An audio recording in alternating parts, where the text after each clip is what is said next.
Hey, I'm Randy and I'm the Cheap Audio Man. Here at the Cheap Audio Man, we don't feel like audio equipment.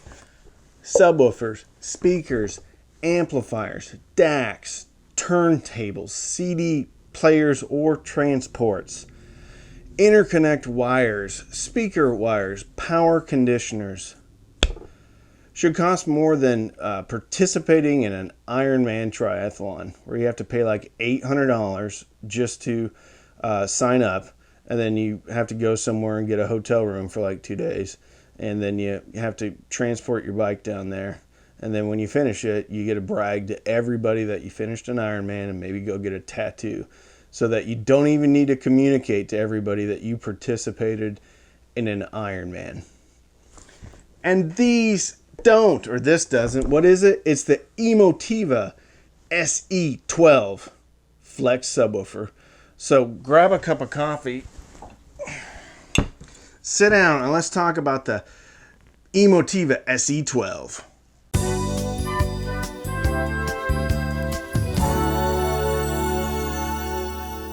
Today's sponsor is Mattel's foot shrapnel. When you want to make sure that your pain threshold continues to rise when you walk around at night with no shoes on and it's dark out, grab yourself some Mattel's foot shrapnel. It's going to make you a better person.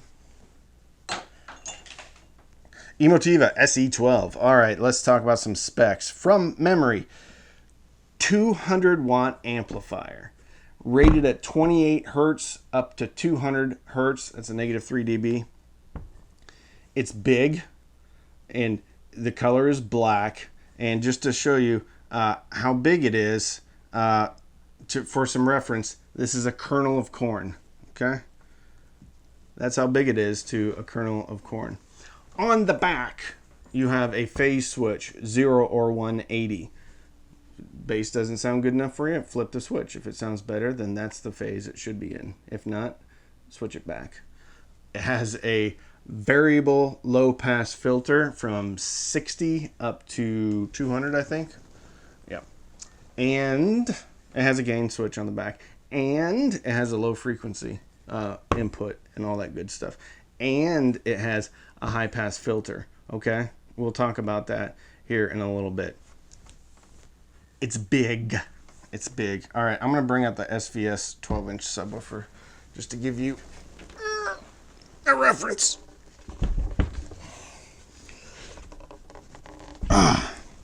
So, this is the SVS. This is a 12-inch, okay? The thing about the SE12, though, is it has not only a 12-inch down-firing woofer, but it also has a 12-inch front-forwarding passive radiator. So it's a passive radiator subwoofer, okay? What's on the back?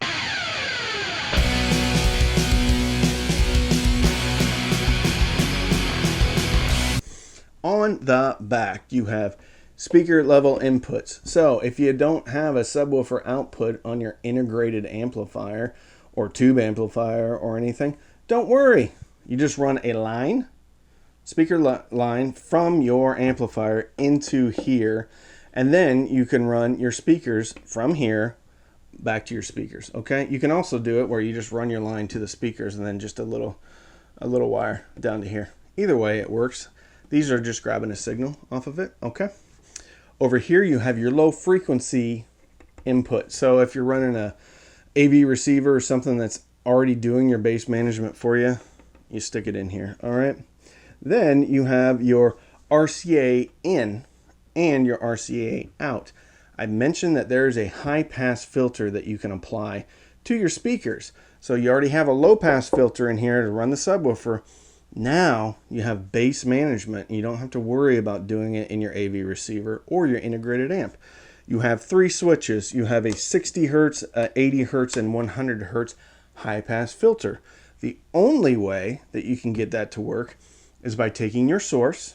Your source could be a DAC. Your source could be pretty much a DAC with volume control, a preamp with volume control. That's pretty much it. Or an integrated amp with RCA outs, so it can act as a preamp, or AV receiver that has RCA outs for like the front 2 channels. Okay, So what you do, oh, also the TA100, which is an integrated amp from Emotiva, it also has RCA outputs.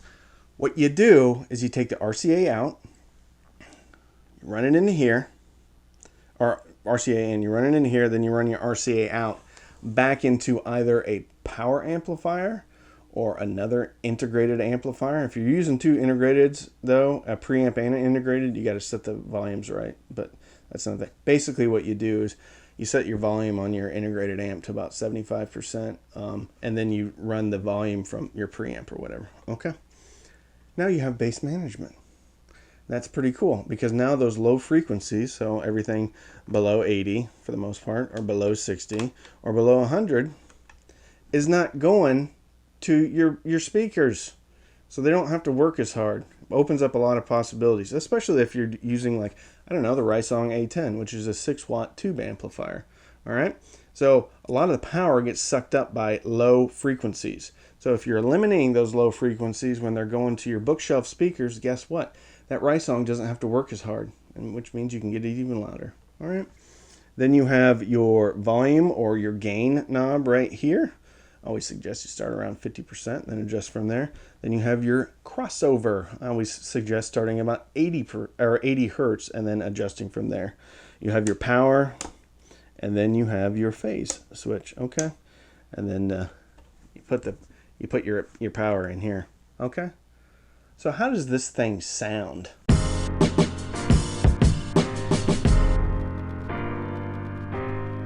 The SE12 sounds awesome.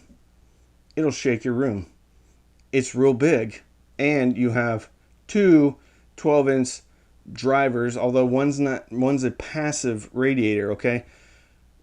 You're moving a lot of air with this product. Some may argue that 200 watts is not enough for a 12-inch subwoofer or not enough to fill a large room. I say you're wrong. I had this in my living room, which is a big room, open concept, super high ceilings. I was running one of these subwoofers and I had no problem filling the room with bass. Now, depending on placement, you're going to have areas where you sit where the bass seems more pronounced. But anywhere that I sat, I felt like it was just fine. I used this with Prometheus, which is a fun movie that I like. Other people don't like it, but that's okay. I use this with Jurassic Park. I use this with Hobbs and Shaw. Lots of explosions in Hobbs and Shaw. I wouldn't recommend it to watch for entertainment, but I would recommend it for using testing subwoofers.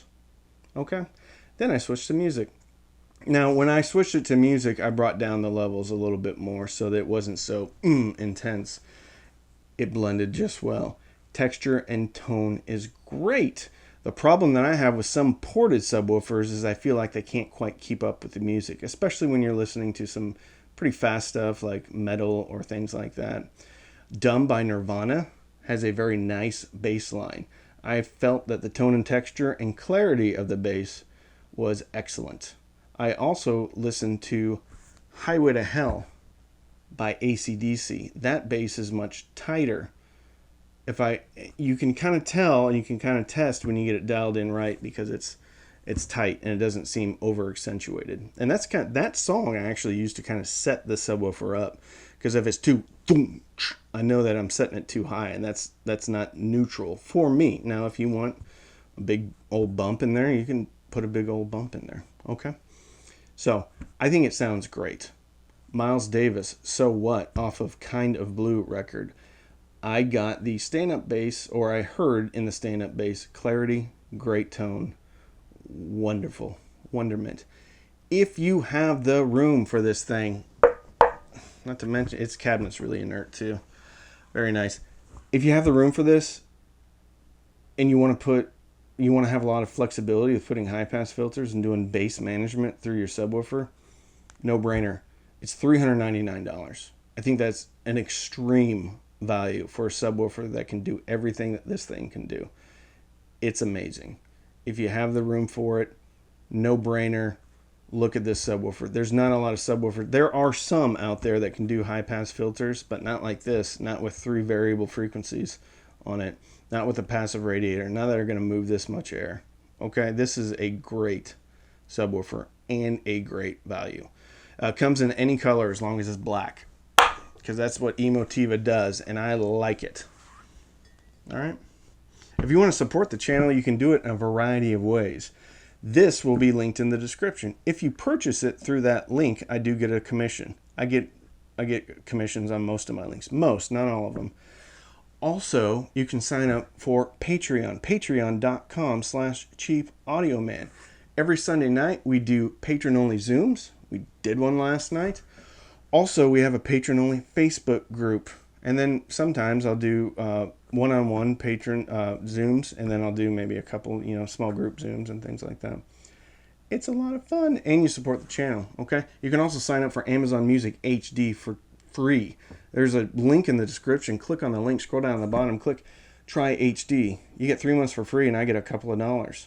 Also, if you're looking into putting together a DIY speaker kit, and you may be a little bit intimidated by maybe putting a crossover together, or gluing up the enclosure or whatever, I'll put it together for you. All right, so just contact me and we'll work out the details. All right, so don't binge watch anything unless you're using your SE12 sub to watch some awesome movies or TV shows that have really big bass extension and explosions in outer space, preferably in outer space. If there's explosions in outer space, or if it's a submarine movie, you're gonna want the SE12, okay? Binge listen to your favorite music and fill your soul with happiness with the SE12. And with that, I'm Randy. I'm the Cheap Audio Man.